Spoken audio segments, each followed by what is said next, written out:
वही देश पे राज करेगा। जो ईपीएस का काम करेगा वही देश पे राज करेगा। जो ईपीएस का काम करेगा वही देश पे राज करेगा। वंदे मातरम, वंदे मातरम। मैं राजीव भटनागर, राष्ट्रीय सचिव ईपीएस 95 राष्ट्रीय संघर्ष समिति के आह्वान पर आज यहाँ ईपीएफओ कार्यालय गोमती नगर लखनऊ में प्रदर्शन हो रहा है। हम लोग कई वर्षों से 7 वर्षों से संघर्ष कर रहे हैं कि न्यूनतम पेंशन बढ़ाई जाए। पिछले 2-3 महीनों से हम लोगों की निरंतर दिल्ली में श्रम मंत्रालय, वित्त मंत्रालय हर जगह बैठक हो रही है और हमें हाई लेवल मीटिंग में हम लोगों से कहा गया कि आप लोग जो है प्रस्ताव बनाएं पेंशन बढ़ोतरी का। तो हमारी टीम ने, जिसमें कमांडर अशोक राव जी अध्यक्ष हमारे, रजावत जी महामंत्री और अन्य वरिष्ठ साथियों ने मिलकर प्रस्ताव बनाए और वहाँ पे प्रस्तुत किए। अब उसका ये है कि कई बार उसमें रहा कि ऐसा नहीं, ऐसा होना चाहिए।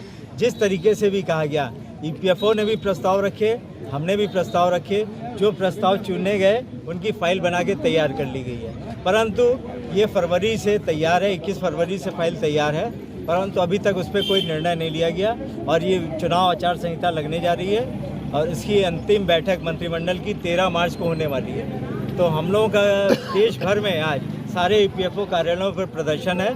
हम सरकार को अनुरोध भी कर रहे हैं और दबाव भी बनाएंगे कि हमारी फाइल को आगे बढ़ा के ये 13 तारीख की मंत्रिमंडल की बैठक में पेंशन बढ़ोतरी का प्रस्ताव पारित किया जाए और न्यूनतम पेंशन 7,500 रुपये महीना, उस पर महंगाई भत्ता, पति पत्नी को मुफ्त चिकित्सा सुविधा और जो उच्च पेंशन के लिए हर पेंशनर को समान रूप से लाभ दिया जाए और जो वंचित रह गए हैं उनको 5,000 रुपये पेंशन दी जाए। ये हम लोग की मांग है। सर, लगातार आपके द्वारा धरना प्रदर्शन किया जा रहा है, दिल्ली में भी धरना प्रदर्शन किया गया, सरकार क्यों आप लोग की बात नहीं सुन रही है?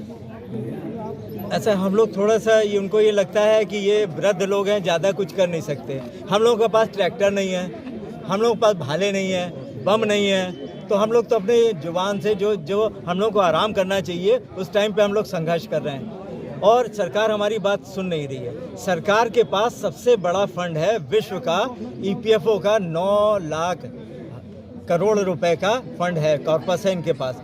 उस पर 51,000 करोड़ रुपए हर साल ब्याज मिलता है और 1 लाख करोड़ रुपए उस पर हर साल जो है कंट्रीब्यूशन मिलता है। तो ये इतना बड़ा फंड है, जब वो देना शुरू कर देंगे तो फंड खाली हो जाएगा। 57,000 करोड़ रुपए ऐसा पड़ा है जो अनक्लेम्ड है। लोगों ने 1-2 साल नौकरी करी और उसके बाद जो है वो चले गए। अब यहाँ पे इतनी बार धक्के खाने पड़ते हैं तो आदमी छोड़ देता है। ऐसा 57,000 करोड़ रुपए पड़ा। राजनाथ सिंह से आप मुलाकात किया, ज्ञापन दिया, क्या कुछ कहा? राजनाथ सिंह जी से मुलाकात की, हम लोग कई बार मिल चुके हैं। अब उन्होंने कहा इलेक्शन का टाइम आ गया है, अब ये एकदम से कैसे समस्या हल होएगी। या हम लोगों ने कहा भी कि हम लोग तो कईयों बार कर चुके, कैशलेस सुविधा यहीं से दे दी जाए, क्योंकि हर एक को तो आयुष्मान कार्ड दिया गया है और ये 60 साल से सब हम लोग ऊपर हैं, तो हम लोगों को भी आयुष्मान कार्ड दे दिया जाए। उन्होंने कहा एकदम से नहीं हो सकती। जो नागर साहब हमारे साथ में थे, प्रांतीय महामंत्री, इनसे कहा कि आप चुनाव के बाद मिलिए तो हम इसमें कुछ कार्य कराते हैं। इसके बावजूद भी अगर आपकी मांगे नहीं मानी जाती है तो अगला कदम क्या होगा सर? कितने पेंशनरों की समस्याएं हैं आपकी? ये इस वक्त 77 लाख पेंशनर हैं और 7 करोड़ वर्तमान में सदस्य हैं जो ईपीएफओ में कंट्रीब्यूट करते हैं। अगर इनको 4 से भी मल्टीप्लाई कर लीजिए तो आप समझ जाए कोई सरकार बना सकता है और सरकार गिरा भी सकता है। तो हमारा नारा ये है, अब हम लोग बहुत बर्दाश्त कर चुके हैं, हमारा नारा ये है जो ईपीएस 95 पेंशनरों का काम करेगा वही देश पे। इस बारे में हम ये कहना चाह रहे हैं कि हमारा ये प्रोग्राम तो 7-8 साल से चल रहा है, लेकिन इधर 7 दिसंबर से हमारा रेगुलर, हम लोग वहाँ दिल्ली में भी हमने रामलीला ग्राउंड में 7 दिसंबर को 8 तारीख से जंतर मंतर पे हमारा कार्यक्रम निरंतर चल रहा है। बीच में मंत्री जी ने कहा कि नहीं आपका काम हो रहा है, आप छोड़ दीजिए, तो हम लोगों ने कहा स्थगित कर रहे हैं, इसको आगे करेंगे। 26 जनवरी तक उन्होंने आश्वासन दिया था, जब नहीं हुआ तो 31 से हम लोगों ने फिर शुरू किया। तब से हम लोग फिर लगातार बैठ रहे हैं। फिर उन्होंने बीच में हमारी परमिशन मिलती थी रोज़ की वहाँ पे, लेकिन उन्होंने 6 फरवरी के बाद से फिर परमिशन भी देनी बंद कर दी। हम लोग इधर उधर बैठने लगे।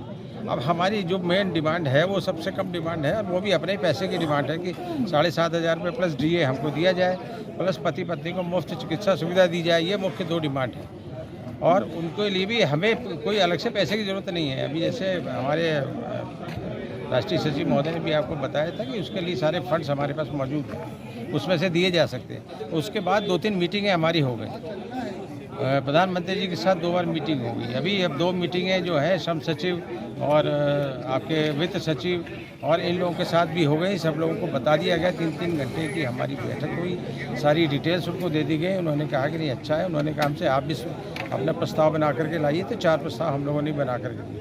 उसके साथ फिर 21 फरवरी को बैठक हुई और उन्होंने कहा कि नहीं बहुत अच्छा प्रस्ताव है और हम लोगों की तरफ से सब तैयारी है और हम जैसा भी होगा आपके लिए पूरी मदद करेंगे। लेकिन अभी तक वो ये कह रहे हैं कि ऊपर से कोई हमारे पास सिग्नल नहीं है और हमारी सब तैयारी है, फाइल बिल्कुल तैयार है, लेकिन बस अगर आपकी मांगे को नहीं माना जाता तो अगला कदम क्या होगा?